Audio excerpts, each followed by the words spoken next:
thing that I'm really curious about is it seems as though, unlike most people, or at least most Americans, you've had a lot of experience living, like literally living in other cultures. And so, what I'm curious about is how that has informed your writing in general, this novel in particular. That's what I'd really like to talk about.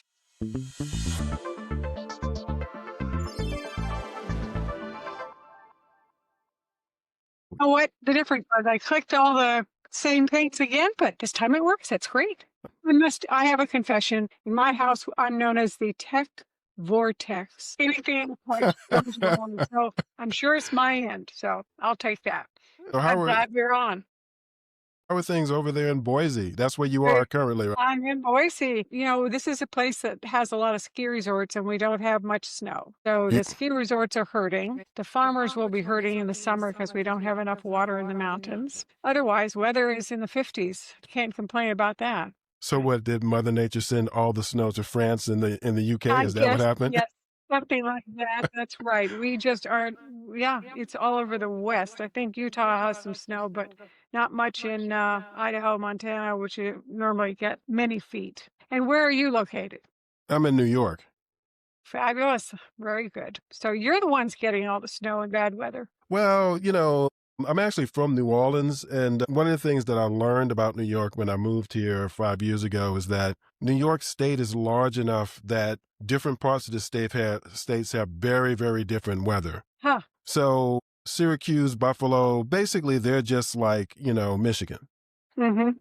Whereas down here in New York City in Westchester County, in the southern part of the state, that's close to New Jersey, because New Jersey is literally right across the Hudson. And so it's pretty mild, in my opinion, because I lived in Chicago for more than 10 years. Oh. And yeah, Chicago's weather is like terrible compared to this. So, I feel kind of lucky, actually. Mm-hmm. Mm-hmm. Well, good. Very good. So actually, this kind of brings me to one of the things that really fascinated me about your Podmatch page. I saw everything about your novel, and I'd like you to speak a little bit about, yourself and your novel. But the thing that I'm really curious about is it seems as though, unlike most people, or at least most Americans, you've had a lot of experience living, like literally living in other cultures. And so what I'm curious about is how that has informed your writing in general, this novel in particular. That's what I'd really like to talk about. Sure, and that's great. Let me apologize at the beginning here. My voice, for some reason, is raspy this week, so it's going to sound a little different than normal, but I will give it my best. But yeah, I love that. Have you also lived abroad? Well, I did a study abroad class in Brazil. So I was there for 6 weeks. So we flew into Sao Paulo. We were in Curitiba for about 4 weeks. We did a little piece of it in Maringá. I don't know how familiar you are with Brazil. No, not really. Mm-mm. But other than that, I mean, I've been to other countries, but not for any significant period of time, and definitely not to the point where I got to know the culture in any meaningful way. I think the thing that distinguishes me from what I see in most Americans is I've had to travel for work. Mm-hmm. And so I've gotten to know more of the United States than Americans that I've met who have more experience abroad, because they tend to be bi-coastal. So they tend to be like, I have a friend who's been all over the place. She's living in Canada. She grew up in California. She lived in New York for over a decade. But she doesn't know anything about, the Midwest or the South or anything. Mm-hmm. But yeah, that's the thing about me. I know more about the U.S., I feel like, than other countries. Cool. And you're so right there. Every part of the U.S. has such a distinct culture. Oh, right? yeah. It's amazing, even within states. So, you talk about New York and all kinds of different places that moving even a small distance away, it can be so different. I've spent a lot of time in Germany. My husband's family is from there and did a study abroad there. And what amazes me even more so in Europe is that not only you move 10 miles away to another village and the culture may be a little different, the language can be so different. The dialect can be different. So they may have the same for the same word, it may be completely different 10 miles apart. Wow. So when you travel from the south to the north of Germany, they can't understand each other sometimes. So they all have to speak what's called High German, which is sort of the standard Nebraska English. It would be the standard German. So they are forced into this more standard way of speaking because within their own villages and towns and communities, they can speak and we can't understand them at all. Now, see, I knew you were going to say a bunch of things that are really interesting. So I want to stop you right there. Now, when you said that, it made me wonder because I did notice that in the United States, that's not really true of the United States. I mean, you do have different dialects. And the most hilarious thing in the world to me is when you're from one part of the US, you go to another part of the US, the accent is very clear, and the people are just like, accent? What accent? I don't speak with an accent. It's like, what? You're right. You're right. But do you think it matters in terms of the way the country operates for it to be the way we are, which is basically we have a national popular culture, Really? or it definitely feels like we have a national popular culture. I mean, one of the things that really struck me about driving around Manhattan is how weird it was because I felt like I'd been there before. Huh. And it occurred to me after a while that the reason is because a lot of the movies that I've seen was shot in Manhattan. And a Okay. lot of the events that really like stick in my head, like I distinctly remember when the second tower was struck of the World Trade Center, there was this scene that I saw over and over again where some people were walking down a particular street in Manhattan, and you can see like the rolling dust coming down the street. I was on that street and it felt like, I mean, I immediately remembered that as if it was my memory. Oh my goodness. And I was just like, oh my God, what was it like? Because I was literally just walking down the street. So just like everybody else, they were just walking down the street. They didn't expect the Yeah. tower to collapse, Mhm. Well, So absolutely. what do you think about that, especially considering all of the issues in the US? I mean, we do have a national popular culture. We have culture wars, but even when you hear like people on quote unquote both sides, they're using the same slang. Yeah. Yeah. There's no confusion as to when he used that word, what did he mean? So what do you think about that? Like, how You does that play really, out? I guess I want to argue, and I'm trying to think of how to argue, because I'm not. I think you're right that we have many of the same words. I'm wondering if, though, when different people use the same word, they may not conjure up different things in their mind. And an example, it's not a word, but these days, just the flag, the Mm, simple way people think about the flag. It's one country's flag, but the way some folks may use it and right. talk about it is quite different across the board. So your question earlier was, is it better? I don't think we can put a better, worse, any kind of a judgment on how one of Okay. these cultures operates in terms of, is that a better way to be? That's just the way we are and the way we're developing. And I would have thought, always did growing up, think that the melting pot of the United States, or this garden salad, however people want to talk about it, of having people from different backgrounds, cultures, and everything, was an advantage. And I say that partly because of being abroad. I remember being in Japan for a conference, academic conference, would have been around 1990. And at that point, the Japanese were, it was booming, but they were starting, I think this was the time they were starting, no, everything was great. And everybody was learning from the Japanese, business wise. That's my background. And 10 years later, I went to a conference, same sort of conference, same type of academics, Japanese, all over the world. And at that point, Japan was going through some economic trials. They had an aging workforce, and they're not replacing still. Hmm. So how do you solve it? So that was one. Women typically, once they joined the workforce, had to leave when they married or had children. So that Hmm. part of the workforce wasn't even available. And then the Japanese are not open. They are, I wouldn't go so far as to say xenophobic, but they're not open to immigrants. So the discussion at the conference in the side rooms was, how do you Americans do it? You have more people, a more diverse workforce, and more diverse country. How have you absorbed people? How have you brought them into the workforce, into society? And they were asking us. And to be honest, I was a little bit proud. I said, oh, well, yeah, we've had our struggles and we still have our struggles, but we think it's really important for people to come to the US. And we've Hmm. been a place that people want to come. Fast forward, so much of the work that I did in Vietnam, I remember one time people talking about wanting to go to the US, and there was a concern on the part of the Vietnamese government that their talent would leave, go for graduate study, and not return. And I said, well, how do you deal with immigration here? And they said, no one wants to come to Vietnam. Now maybe that's changed, but it Hmm. was so for such a long time.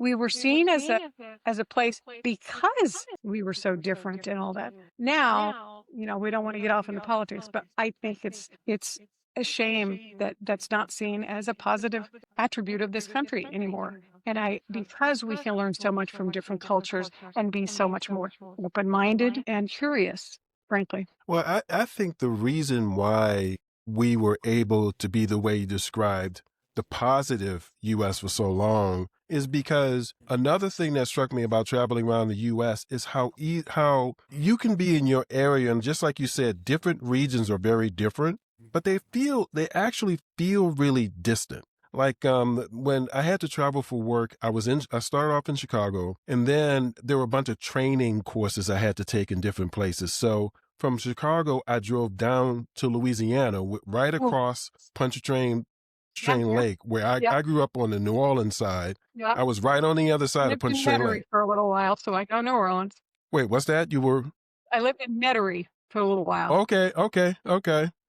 Yeah, so I ate as many oyster and shrimp po' boys as I possibly could because Yes, I knew I yes. wouldn't have it for a while. And then I drove from there to Alabama, and I was there for a week, and I drove from Alabama to Texas, then back to Alabama, and then I started working in Albuquerque, New Mexico. Wow. And so you know I mean, I don't know if you've ever driven through Texas. Yeah. Texas is huge. And so it took me 2 days to drive through Texas. By the time I got to Albuquerque, it really felt like I was in like almost a completely different world. I mean, this desert landscape. Albuquerque is unlike any city I've ever seen, where most cities, when you say the city, you're actually talking about the county that surrounds it. So when you say Atlanta, you're actually talking about all of the counties around Atlanta, Smyrna, Mableton, and all that. Same thing is true with Phoenix, Arizona, Chicago, Illinois. It's like you're talking about Cook County when you talk about Yeah, Chicago, but no. people don't realize it. Albuquerque is really just Albuquerque. I mean, there's the desert and then there's Albuquerque. And I think I had no idea what was going on in Albuquerque all those years, living in Chicago, growing up in New Orleans and stuff like that. And I think that's the reason. And social media is the thing that created this ability for people to think they know something about people somewhere else. They don't actually, but they think they do. And they form very strong opinions as a group about this other community of people somewhere else. I think that's really Mhm. what it is. Mhm. You talk also about, you have experienced not only different places, cultures, whatever, but the landscape, how important that is. Oh, yeah. So Yeah. the Texas, the Albuquerque, and as you know, spending time in the West, so west of the Rockies, let's say, people people do, I think, the sky is bigger simply. Yeah. Yeah, Grew it up is. I spent time in New York and Western Massachusetts, in New Orleans, in the middle, so Arkansas, so kind of on that half of side of the country. And there were deciduous trees and fireflies and cardinals, birds, and very, very lush. Moved to the Mhm. West. I spent time in Seattle, and now I've been in Boise for a long time. This is the high desert. So from here north to Canada is all trees and forests. From here south to Mexico is all desert. So we're right there in the Wow. buckle. But I do think mindset might change a little bit. A fellow here who's a longtime friend, entrepreneur type, he said, when I was back in Boston and I was telling people about starting a company, they said, why would you do that? And in Boise and California, they'd say, well, why not? And so there's an attitude, maybe because we have more space Hmm. and the sky is big. And so this openness in the past, I think it's changing a little bit, but it has been a freer kind of place. I say now I could never live on the other side of the Rockies, mostly because of humidity. But also, there are pockets and I'm making generalizations just like you're telling us we do, but there are pockets of places where people are pretty closed in what they think. That's happening in Idaho, always has been here too, but we've had an ability to be more open as a very conservative state these days. That's not the same, not as much as it was before. Anyway, I'm Well, getting off. people may not know. I think what you're referring to is the American Redoubt. That's what you're referring to. I don't know Yeah, if you've heard that term. So yeah, that is fascinating. You know, this attempt to basically create a separate country with yeah, Idaho and part of Oregon. Oregon. You Yeah, know, it it is. seems like Yeah, the Oregonians are just like, no, that's not going to yeah. happen. No, no. There's so many strange ideas, aren't there now that just stranger than fiction. Yeah. Well, speaking of fiction, tell us a little bit about your book.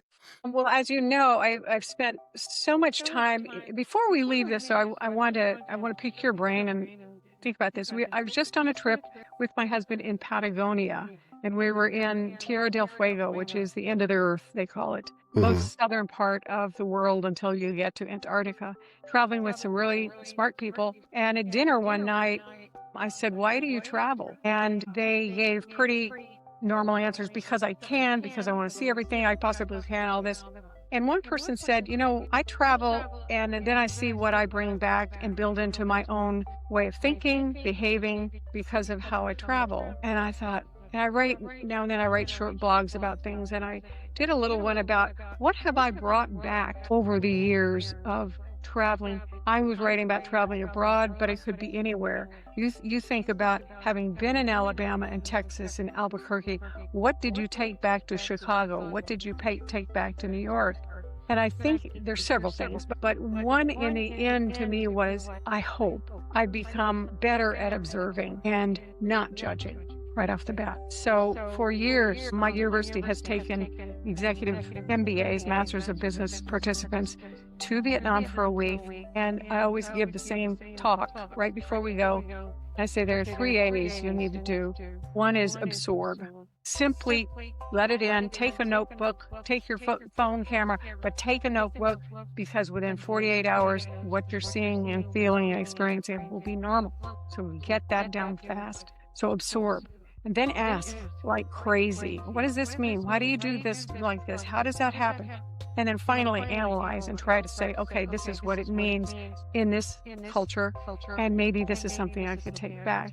But to try, instead of saying, well, that's not the way they do it in Boise, or the water went out this morning. That's not good. So no complaining, no comparing, just absorb what's there. And I hope that that's part of what I, over the years, have learned from the travel, especially since I've spent 30 years working in Vietnam on and off. Come away from that place thinking, what do Americans think? What do they know about Vietnam? People my age immediately think of the war, which of Right, course right. the American war in Vietnam, because they've had so many, you have to pinpoint which one. So older people think of the war, younger folks say great vacation spot, great food. Hmm. And so I've written a number of books, nonfiction and fiction, about Vietnam, or one fiction, but one of my kind of goals now is to help Americans primarily, but anybody who's interested, learn about Vietnam beyond those surface level observations. And so to learn about the culture, to learn about the people. On the one hand, culture is different, but in many ways, people are people. We worry about our families the same way. We want Hmm. to have a good job. We want to succeed. We want to do good for other people, whatever that might mean. And so to show some of that through this fiction book, and now I'm working on another one and a half, but that's kind of a goal, is so that living, especially living there, but then traveling to other places. Every time I go someplace, I think, wow, am I smart enough to come up with a cool story that would help give people a sense of what this is like? And then I have read so much about other authors who have gone, and not a lot of time. Some of them spend a couple of weeks, some spend 6 weeks, some spend many years, but they're able to capture an essence, probably not the essence, but an essence of a country, of a culture, and I'd like to be able to do that more, better, I should say. Yeah, I know. I mean, actually, your 3 A's really sounds familiar for in terms of the trip that I took to the class that I took in Brazil, Yes. because Joselie Macedo was the professor who handled that class, and she essentially said the same thing. Good. And one of the other things that you said that really resonates with me is you do, or at least you can. I want to say that I've heard of people say that they had a bad experience on a study abroad trip, for instance, but most people have good experiences. And one of the things that I really walked away from that trip, I kind of fell in love with Brazil. No. Right. And I realize now with because this was back in 2007, so this was way before Bolsonaro. This was way before everything that's happened. Mhm. I actually saw some of the things, like some of the things that I discovered about Brazil actually explain what's happened there politically since then, because I did meet a lot of evangelical Christians in Brazil, and Mm, I didn't mm. expect that. But then again, their poverty sort of makes it easy to understand because you had people who were literally been living on the street since they were little kids, Yeah. so I mean, you kind of understand. But yeah, I definitely felt like I didn't want to leave. It's, Mhm. Mhm. it's like, wow, this is great. And so I think that is one thing that can happen to you, and I think Yeah. happens. And the other thing that I thought about when I came back is, as I met more and more people who were from other places and seemed to almost like not notice our faults in a way, Uh-huh. because I've met people who, have immigrated to the United States who like speak very highly of the US. And I'm just like, well, I mean, have you noticed the Mhm. politics? And, I understand that, thinking back to my experience in Brazil, because, when you fall in love with a culture in that way, you kind of want to, you sort of take it in. You look for the positives, for the really compelling, for the really interesting, for the creative, and so on. So what I really remember about Brazil is how you can go on Sunday to almost any restaurant. You have a guy who's playing the guitar, and he'll do that for hours like it's Mhm. nothing. Mhm. One of the best jazz clubs, and I grew up in the city with jazz clubs, Mhm. was a jazz club called Wonka Bar in Curitiba. And I mean, when I got there the very first time, a guy was on the piano. He played for about 30 minutes. That was a guest. That wasn't even the performance. That was a guy Mhm. who came to see the show. Mhm. I mean, it's just amazing. The musicianship in Brazil is remarkable, and they just kind of Mhm. take it for granted, it seems. Do you But yeah, think I definitely know what you mean about falling in love with a well, place. I think that's a really good point that we notice it because we are out of our element and the Right. stimulation is so great. And so we're taking in, trying to absorb so much of that positive, and sometimes we forget to do the same thing here. So Right. that's That is another definitely true. the other few years ago, I wrote a series of articles, short ones about I was trying to learn how to characterize a setting, and so I wrote a series of articles about behind the scenes at the fill in the blank. So I did a lot of work with our county jail, which was one of the best in the country. So behind the scenes at the county jail hospital, turns out it's Hmm. the second largest hospital in the state. Behind the Wow. scenes at a football game, Boise State has had it's the one that plays on the blue turf, has had a good football team for a long time. But everybody, those guys, the actors and the directors are on the field. What happens behind the scenes? So behind the Mhm. scenes at the zoo and all this stuff. And what it forced me also to do is to put those glasses on that your professor was arguing for. Absorb, analyze, ask later, but just look at it with fresh eyes, which is Mhm. possible when we walk into a setting we don't know. So Right. my current goal is okay, I go to Vietnam and it's so normal to me now. I have to work very hard to say, what am I seeing that's new and different? So my Mhm. notebook, especially those first few days, it's full because I want to start seeing things as a newcomer might to understand it better. So I think I don't want to get complacent in the way I look at things. And I think that happens when we know it too well.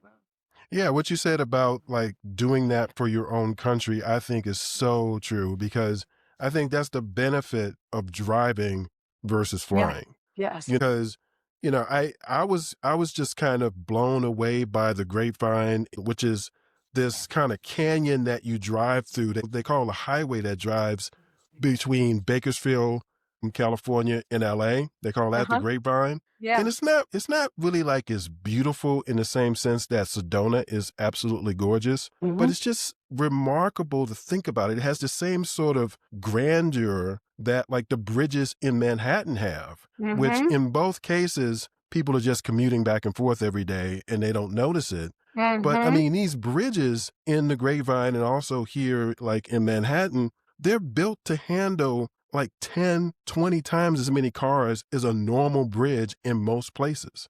Right. I mean, just the scale of New York City is Mhm. amazing.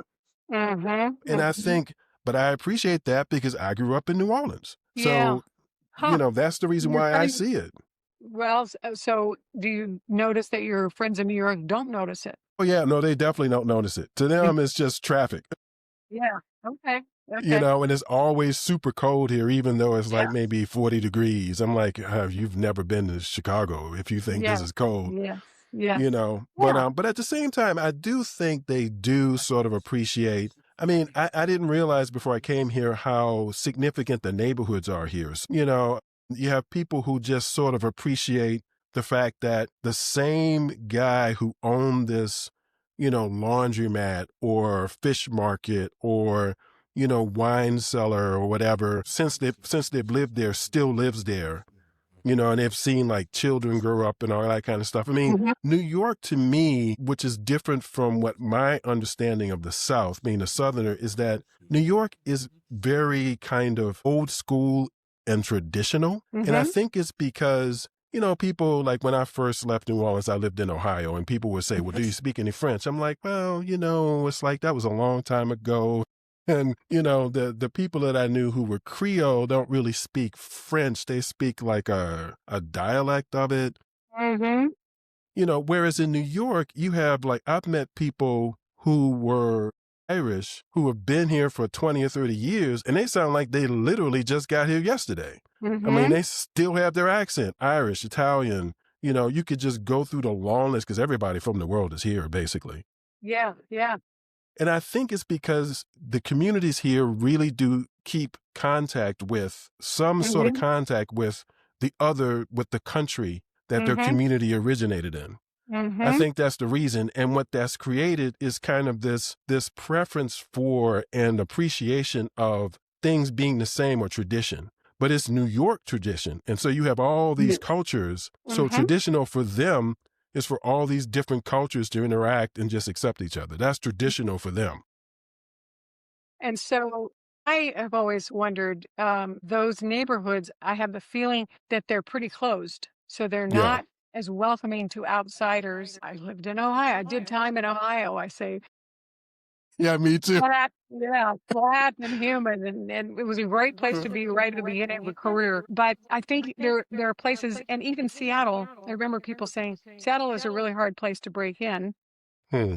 maybe for a different reason than New York, because people come and go.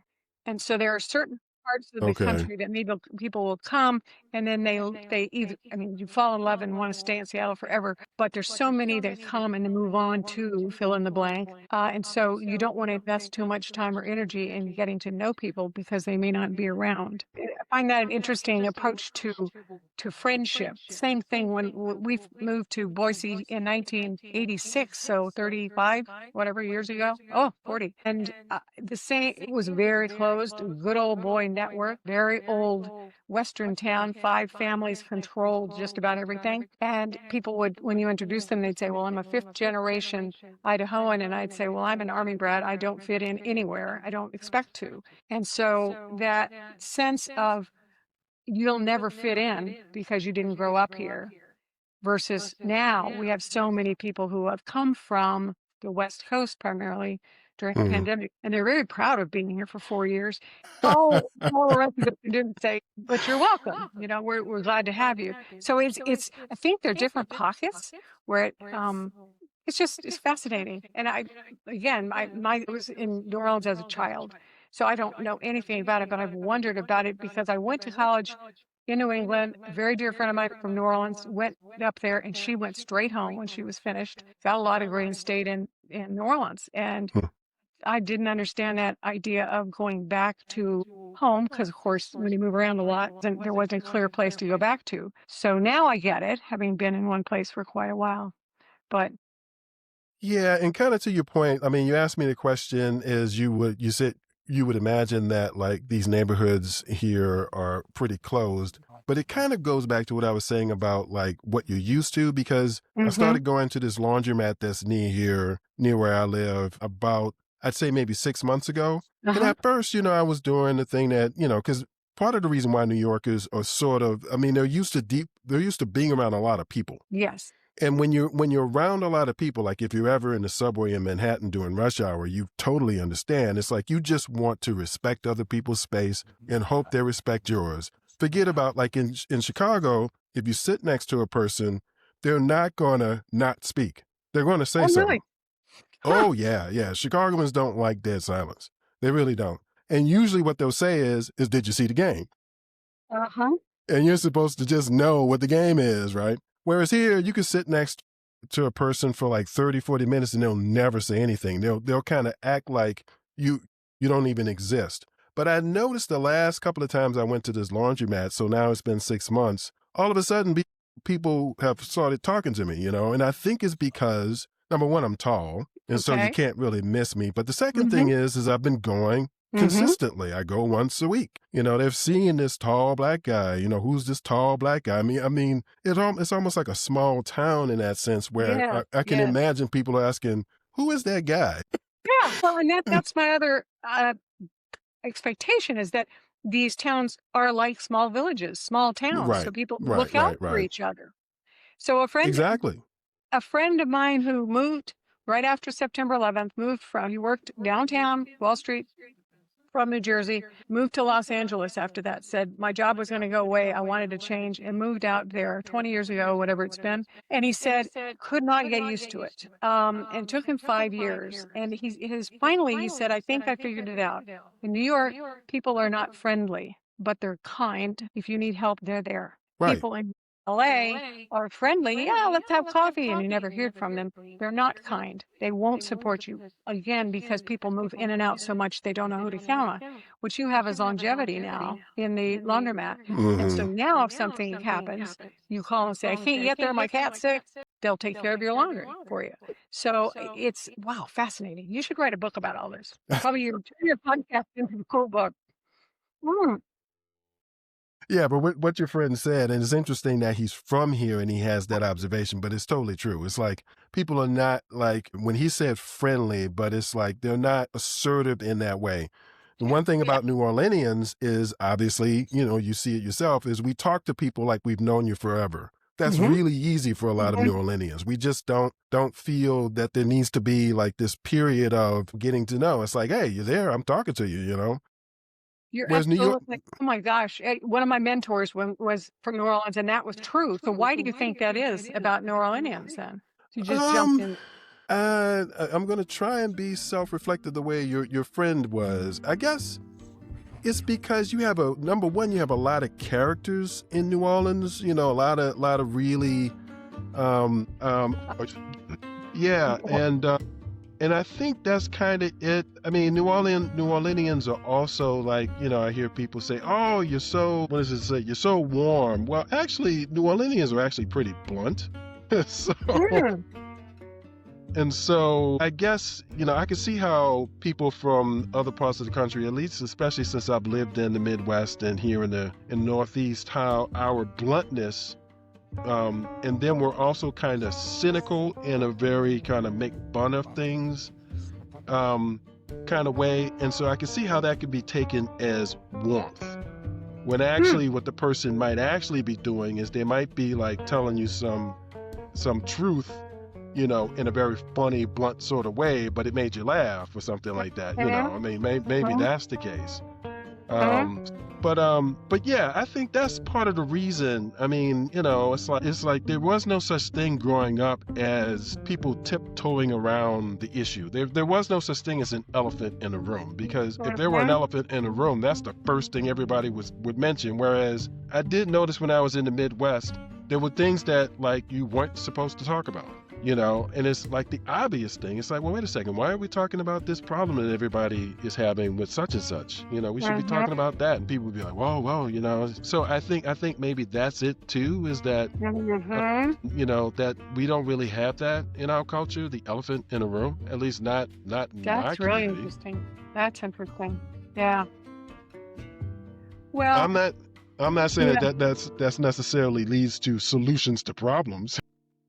yeah. But But why do they? I think I still have it. It's been a long time, but there was a book a few years ago about the impact of geography and how people and culture. And so, in Seattle, there were so many people who moved from the Nordic countries, from Scandinavia to mm, Seattle and mhm, Minnesota over time. And so they had this. When we first moved there, I thought, why do people leave their curtains open at night? You drive down any street and all the curtains are open. Well, that's what they did in Sweden. Apparently, everybody knew everybody else in business and so forth. So they just let it open. mhm. Also, Sweden and Seattle, very little sunlight much of the Uh, year. So you leave it okay, in for that right, reason. And so, right. but then it was also people stayed in their houses because of bad weather. So when you went out, it wasn't quite as friendly. But Mhm. we can speculate on all this sort of thing and come up Right, with right. different reasons. And New Orleans is populated by people from other countries that were maybe more open and more blunt, and who knows? But yeah, that's true. That's true. It's more like I think I've heard like one of our former mayors say something to the effect of New Orleans is less part of the United States and more the northern part of like the Caribbean. It's Oh, like it's like the northern part of South America and not the yeah, southern part of the United States of America. I yeah, mean, that's yeah. what he was saying. And I mean, That there's makes some some truth sense. to that. I definitely relate to Sure. what he's saying, Sure, sure. So you know. what's the biggest thing that you have the flip side of the question of what does travel bring into your life? When you travel, do you leave anything there of you? Uh, Yeah, I mean, I feel like I do, but then again, that might be because I'm a very confident person, so I feel like I leave an impression. I like to talk to people like this, and so I had a lot of interesting conversations, and I spent a lot of time. Like there was Rosalie Macedo, who was the professor. Of course, she is Brazilian, so she's Uh-huh. fluent in Portuguese. But we also had our teacher's assistant, Hanada, who's also Brazilian. And so I spent less time with the other students and a lot of time with Hanada and one of the other students, and we met more Brazilians that way. Yeah. Yeah. And so with her assistance, and this is when I was just really annoyed by this thing in our culture where it's less common for people to be multilingual. Mhm. That was just it almost felt like a deficiency to me. In fact, there was one moment when we ran into some exchange students from Italy, and they and like Canada and like the Italian students and this other friend of mine, who was in the class, they were all speaking multiple languages, and when they wanted to include me, they had to switch back to English, and I was just like, damn, Mhm. that's just I hate that.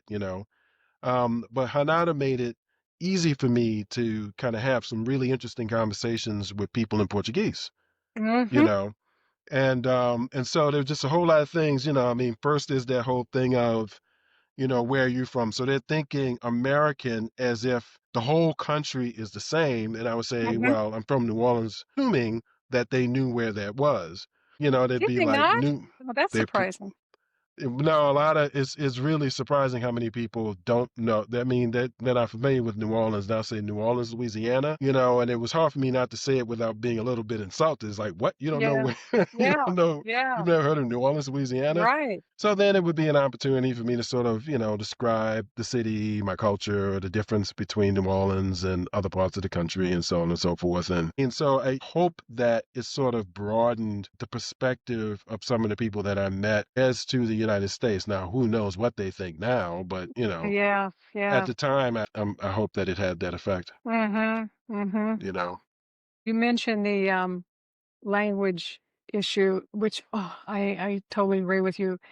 When I studied in Germany for a year, and I was the worst student out of the 20 that went. I think they tested us when we got over there. Most of these people had great language. I studied for 1 year before I went, and I decided then. Excuse me, can I step away real fast? Yeah, yeah, no, go ahead. My dog wants out here. She's a good companion, but she knows it's almost dinner time. So, um, Okay. so I anyway, my German just was great. And as I say, I'm fluid. I can say anything I want to. I have to do it in odd ways, but I'm not fluent. But I Uh, can hold my own. And so when our children started arriving, we adopted first one from Korea. When he started to speak, I said to my husband, let's speak German. So he spoke German and then switched to English, learned how to do that. Then we adopted a child from Thailand when he was 5 years old. Here's a kid who shows up speaking Thai. He joins a family where we're speaking German and he had to learn English. And he did. It took him longer, of course, to learn everything. Then those two kids spent a semester with me in Vietnam. And it came time for them in an international school. They came home the first day and said, do you know, everybody speaks more than one language except the Americans. And we yeah. speak German. And so they had to choose which languages to study in the school. Uh-huh. And they came French and Vietnamese. And they came home and said, no problem. We already speak French and German and English and Thai and Spanish. And even though it was a few words, the lack of fear about learning a language was so wonderful to see in them. And Hmm. it just continues. So I think, and back to different cultures, as you know, learning a language really opens you up to why do things work that way. And so, Exactly. yeah, it's so helpful, just so helpful to know that in Vietnamese, in Japanese, they have how many levels of honorifics. So you and I have to figure out how we address each other based on age and status and where we went to school and all that. So that's another reason New Orleans is nice just to jump in. Yeah. That I makes people totally uncomfortable. That would make people uncomfortable from some of those cultures, I think. Yeah, I totally agree with what you said about opening your mind. And I also believe, like, there are people I'm sure who would listen to this conversation and think, oh, that's a very kind of hoity, kind of attitude Yeah. about, education, all this kind of stuff. What they may not appreciate is this isn't an educational issue for people in Mhm. other parts of the world. I mean, it's literally, it's almost like a necessity when you Yes. have like small countries that share borders with a bunch of other small countries. And then maybe there's a dominant country that's really close to them. And Mhm. so there's kind of a necessity there, number one, for us to kind of get along with the Yeah. people in these other small countries. And then we all are compelled to learn the Right. dominant country's language Right. Right. because they're the dominant country. And so it's not like it's not like everybody in these small countries has a PhD. The opposite, usually. And Yeah. so to me, it's a cultural thing. Yeah, and It's, it's an it's economic necessity for some of them. Yeah.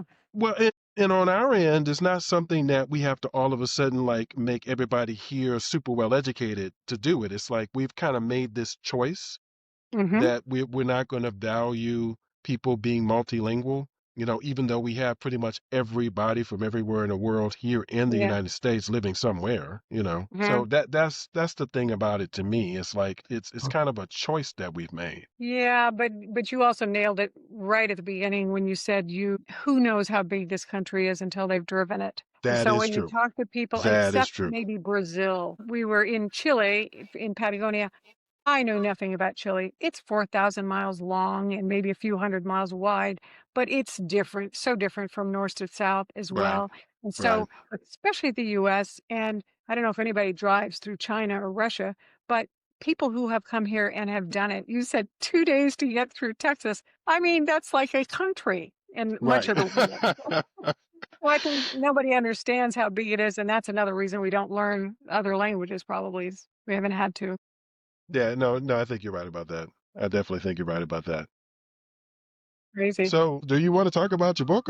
Oh, sure. Yeah, yeah. I'm sorry. Yeah, yeah. So I've actually written two novels, and on the first one, I realized since I'm a longtime professor doing research in my real world, you go out, you have a question, you go out and you collect data, you analyze the data, you report on the data, Uh-huh. nonfiction. And I tried to do that about 10 years ago, trying to learn how to write fiction, and I thought I'm not a good liar. I can't do this. And someone said, no, no, no. It's your imagination, not just use your imagination. And I thought, I don't think it works like that. So I learned on the first novel, I needed a concrete case. And I started with a case in Australia of a woman who had killed her four children under the age of two. And it was, and fast forward. Anyway, I set that in the US and it worked much better. I had something concrete to start with. In the Vietnam Art of Lies, it was the same kind of idea. There was an exhibition in Vietnam, I think in 2000, I want to say 17, of paintings that came from France that had never been seen in Vietnam. They were by Vietnamese painters. Everybody was so excited. They came down to Ho Chi Minh City. It opened, and it turned out of the 18 paintings, 17 were counterfeit, were fake. Oh, well, And I thought, oh my goodness, here's a country that's kind of known for counterfeit shoes, purses, mhm. DVDs in the olden days, all of that software and so forth. And here's a real case of art crime, art fraud. And so that's what started it. And then, so from there, I was able to just build it out. And it allowed me then to talk about that whole art scene. I got to learn a lot about museums and art fraud and counterfeiting. So that was fascinating all around the world.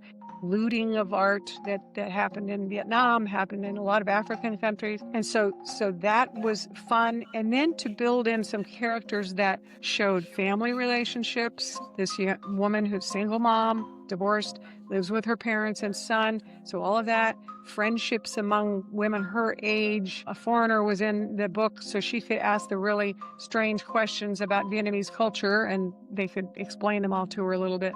So it was a real interesting process from the research angle. And then it was a way for me to start learning more, continue to learn this fiction writing. I've been a nonfiction writer for some 30 plus years, and I thought it can't be a big deal to shift. I have so much respect for how hardworking, successful, even not successful, but fiction writers work. There are so many different balls in the air with character, with setting, with dialogue, with what's going on under the surface. My goodness. So I had no idea. And so, but it was really fascinating to work on. And so now I started on another one last year that was going to based on a real case out of Ohio, I think. Mhm. But it is so complex. I thought I'm not ready for it. So I'm going to do a simple one this coming year, work on that so I can really work on getting character down and plots. So I think I'm work on one or two things at a time on these books and just see what I can learn from them. And I'm having a ball. I mean, when you get into something, whether it's music or doing this or writing, and you lose track of time, then you know you've hit something. And Yeah, oh, it's absolutely. yeah. I mean, yeah, so much fun. And let me say, to make sure you know this is true. For me, I don't understand how people write nonfiction because Whoa, really? yeah, I mean, it's just hard for me. The thing that, and what I'm talking about is like essays, or sounds like Yep, you done probably have that. written like parts of like textbooks and stuff like that. And so, the I agree with you. No, that's not fun. No. but even with essays, like, I mean, obviously I have strong opinions, but the problem with trying to put it in an essay for me is that I have a hard time knowing, like, think in terms of the emotional beats. Like you talked about the characters and all that kind of Mhm, stuff. And usually I mhm. have in mind some situation that I'm leading up to, like a crescendo, right? And it's just so hard for me to think that way when it comes without like actual people in the story. It's hard for me to think of nonfiction in terms of a logical progression or a story. I know what I would say. I Yeah. just think in terms of like, how do you put it on the page? Do you know the term or this whole field called creative nonfiction? Have you ever Creative. heard of that? I mean, I've heard that, I mean, the term sounds familiar, but like Okay. what So sort of the first book of that nature was In Cold Blood. Do you remember that one at all? Did you ever read it?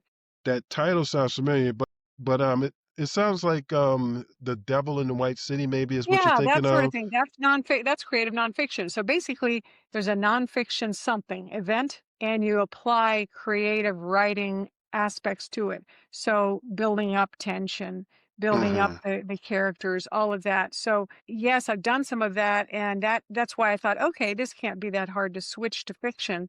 But I think that they both have more. It's really about creating the setting, creating the people, building a Hmm. story, fiction. And so they do have to build it up, the crescendo and all that. I wonder, I suspect you have loads of examples from the laundromat, from the subway, something that's very small, that to me, a little essay is, and I do short real short ones, but it's to make some kind of a point, but it starts with a very small story of some sort that you can build up and carry along. So Hmm.